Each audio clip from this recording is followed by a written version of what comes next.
So, welcome ulit guys sa another tutorial po ng game development po. Yung last na ano po is yung pag-import po ng ng texture po papunta sa Unity.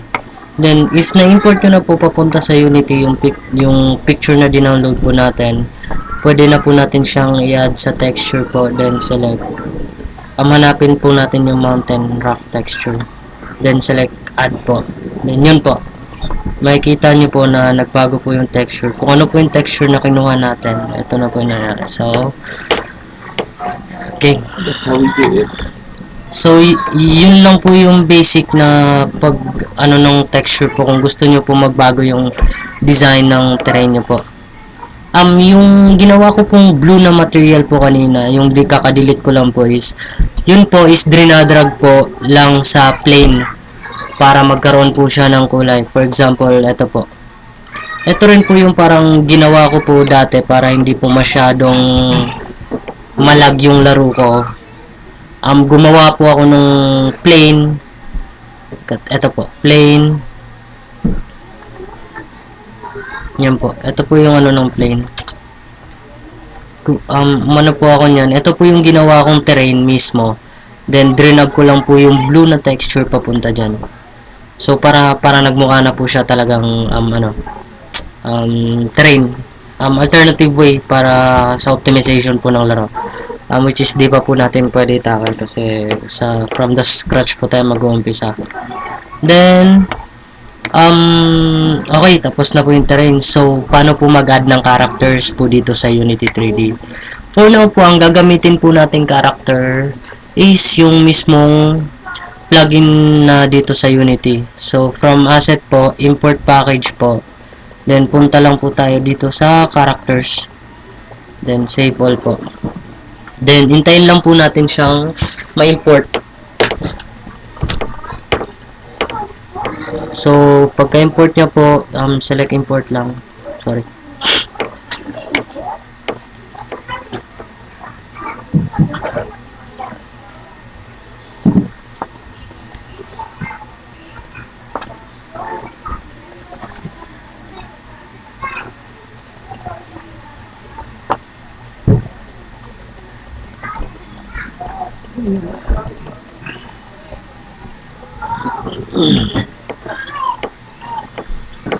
So, once na na-import na po siya, sorry po, pinost ko po yung video para lang po magkaroon po ng time.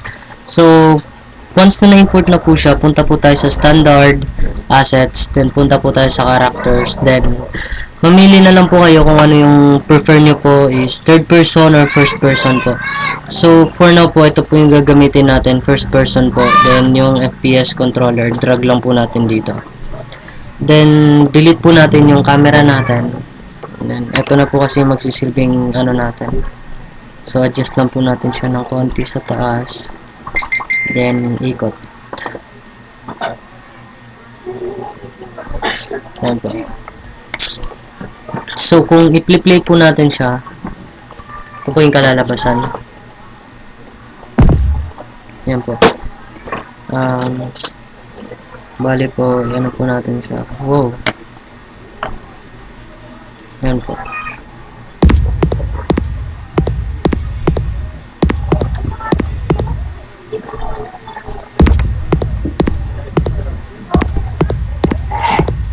So, yan po. So, medyo okay naman po. Naging successful po yung pag-import natin ng character. Tumalon.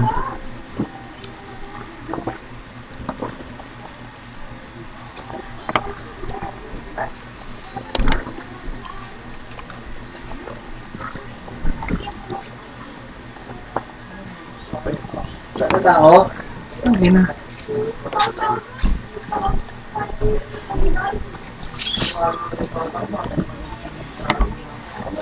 So, yan, okay na po. So, bali ngayon, wow, nangyari. So, bali po ngayon, ang gagawin naman po natin is simple questing po, di ba, na nabanggit ko po dun sa my notepad po. So, first po, ano po ba yung pwede nating gawin sa questing? Pwede po nating gawin na pag mag-collide siya, saka mag-score. Pwede pong ganon. So, let's create po a folder and call it scripts. Then, sa loob po ng folder script, maglagay po tayo C#, then call it score upon collision. Or, it depends po sa inyo kung anong gusto nyo ipangalan. So, prefer ko po score upon collision po. So, then open up lang po natin yung C# script. Then, hintayin po natin lumabas yung monodevelop. So, once na nag-open na po ang ating monodevelop, nag-start na po tayo mag-coding. So, di po pala coding muna. Maglagay po tayo dito ng parang object na pagkukulidan niya po. Katulad po na itong maglagay po tayo dito ng sabihin natin create empty object po, then pangalanan po natin siyang questing.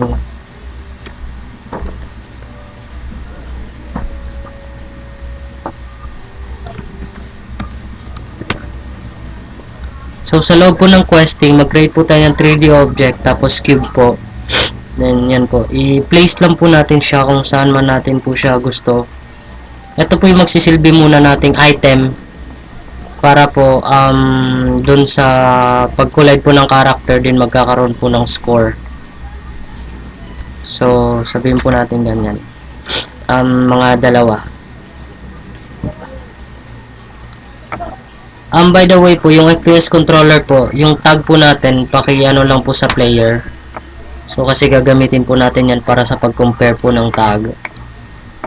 Then, sa FPS controller po, sa ano po is, mag-create po tayo ng UI po, para sa paglalagyan ng scoring po natin. Or, mamaya na lang. Sige, saglit. Mamaya na lang. So, balik po tayo dito sa C# code po natin. Please paki-delete din po to muna. So, hindi po kasi natin kakailanganin yon. Then mag-create po tayo ng public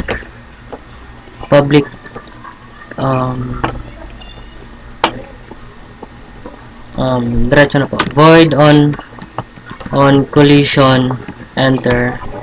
Sorry, wrong spelling. Collision enter. Collision, tawagin po natin siyang other. Bali po, ang nangyari is, ito pong collision na to, ito po yung nagdi-describe papunta po dito sa on collision enter po, na once daw nag-collide si variable other, ang mangyayari is if other.gameObject.compare tag. Gumamit po ako ng compare tag kasi po, ito po yung pinaka tawag po dito. Ito po yung pag-optimize ng code. Parang yung po yung nabasa ko po dun sa sa isang forum po. Then, mas better po siya kaysa sa tag.name or tag.lab, something like that. Mas the best po yung compare tag po. So, if other.gameObject compare tag player, ang mangyayari daw po is pwede po nating public game object, ano po tayo dito, si quest,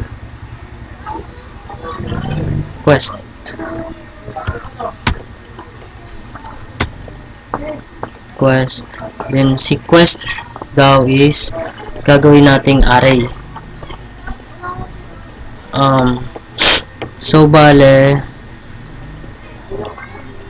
ang mangyayari, kaya ko po ginawa siyang ganito kasi gagawin po siya nating array para hindi na po magdami yung codes natin. So, si quest daw, si quest.game o si quest dot hindi ko magana. Si quest